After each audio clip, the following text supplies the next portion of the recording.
mungkin sebelumnya bisa kegiatan hari ini dulu. Jadi saya sebenarnya ini bukan acara yang pertama. Acara pagi saya tadi dengan komunitas sepeda. Ini acara yang kedua dan hari ini sampai malam tetap acara biasa. Tidak ada persiapan khusus untuk debat besok. Tetapi yang jelas yang saya bersyukur hampir di semua daerah termasuk event-event yang baru yang sebelumnya saya belum pernah datangin seperti di tempatnya sini yang dikoordinasi oleh Mbak Hilda, Mbak Epi Jarot maupun Pak Darmadi, yaitu Festival Nasi Uduk 1.000 orang. Menurut saya luar biasa dan tadi acaranya cukup baik. Karena saya nggak sempat makan, saya minta dibawain satu ditaruh di mobil saya. Saya akan makan di mobil. Dan mudah-mudahan rasanya seperti yang saya harapkan. Pak, tadi sebenarnya kalau misalnya jodoh itu tadi katanya udah menjadi remang-remang tadi Mas. Ya, saya kan melihat ke lapangan, memang ruang terbuka hijau yang ditinggalkan oleh siapapun, baik Mas Anies, baik Ahok, ataupun gubernur yang sebelum, saya akan perbaiki dan saya lanjutkan. Karena di Jakarta itu mudah-mudahan kalau saya jadi, saya akan meninggalkan ego pribadi saya untuk membuat sesuatu yang supaya diingat orang. Enggak, orang akan ingat bahwa saya mengerjakan yang kecil-kecil tetapi bermanfaat bagi warga Jakarta. Untuk debat besok ada latihan khusus sama Bang Dul nggak sih besok ini? Saya pasti sama Bang Dul karena chemistry-nya sama, dapat banget. Bahkan secara nggak sengaja saya nonton di Pesta Pora, saya pakai kaosnya Bang Dul.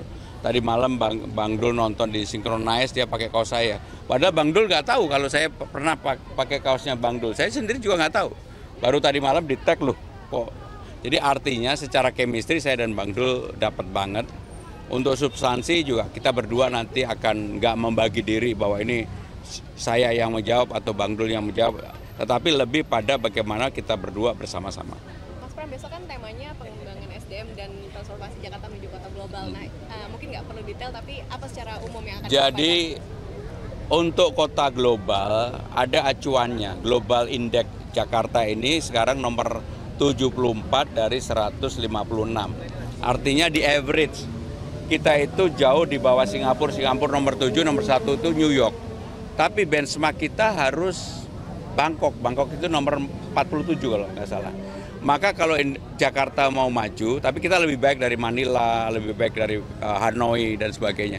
Kalau mau maju maka kita harus bisa menjadi dari 74 tadi menjadi katakanlah 50 besar secara kota global. Apa yang harus dilakukan? Yang pertama, aktivitas bisnisnya harus terbuka dan jelas. Sumber daya manusianya harus diperbaiki, harus ada dukungan politik, harus kemudian yang tidak kalah pentingnya adalah teknologinya juga harus diperbaiki. Dan yang berikutnya adalah semuanya harus transparan. Sehingga dengan demikian untuk menjadi kota global itu ada ukurannya. Dan saya yakin kalau ukuran itu bisa dipenuhi, Indonesia mudah-mudahan menjadi di atas average. Average-nya kan sekitar 70 dari 154. Menjadi nomor 50 aja udah luar biasa, ya. Butuh berapa lama itu kalau dari awal? Ya kalau saya dikasih amanah mudah-mudahan saya selesaikan yang dari bawah-bawah sehingga sumber daya manusia yang 30% penilaiannya itu akan menjadi sesuatu yang berubah dari Jakarta, termasuk perizinan. Targetnya 5 tahun bisa naik ke angka 50. 50. Mas Pram, terkait persiapan debat ada konsultasi dengan mantan-mantan gubernur sebelumnya? Ya saya kan berkomunikasi cukup aktif dengan Bang Foke, dengan Bang Yos, dengan Pak Ahok, termasuk dengan tim utamanya Mas Anies. Kalau dilihat visi misi saya dengan Mas Anies kan nggak beda. Termasuk dalam debat saya akan menyampaikan apa yang disebut dengan daycare dan juga orang boleh bekerja dari mana saja. Karena saya sudah menerapkan di KL atau kementerian saya di Sekretaris Kabinet. Ini mempelajari visi misi dan juga program kerja dari paslon lain nggak? Saya fokus pada apa yang saya lakukan untuk diri saya. Karena saya tidak mau kebebanan hal yang tidak perlu. Ya. Untuk yang work from everywhere itu yang kemarin Mas Pram sepertinya menyebutkan kalau akan memberlakukan sistem 3 hari kerja, itu bagaimana Mas Pram? Jadi work from everywhere itu semangatnya adalah terutama untuk Gen Z dan milenial, mereka boleh memilih. Dalam 5 hari, 3 hari di rumah, 2 hari di kantor. kerjanya di mana aja dengan teknologi sekarang bisa dipantau, bisa dilihat. Pengalaman saya waktu menangani COVID bersama dengan Presiden pada waktu itulah yang kemudian menginspirasi saya bahwa ini pasti bisa dilakukan di tempat saya, di Kementerian Sekretaris Kabinet. Dan dengan itu saya juga yakin di Jakarta pasti bisa. Kenapa? Bahkan di Jakarta secara infrastruktur itu sebenarnya lebih baik dari kementerian lembaga yang ada. Dan untuk itu mudah-mudahan kalau nanti di pemerintah berhasil, di swasta pun bisa dilakukan. Ya, saya mohon maaf, saya janji saya banyak banget, saya takut terlambat. Terima kasih.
Amin.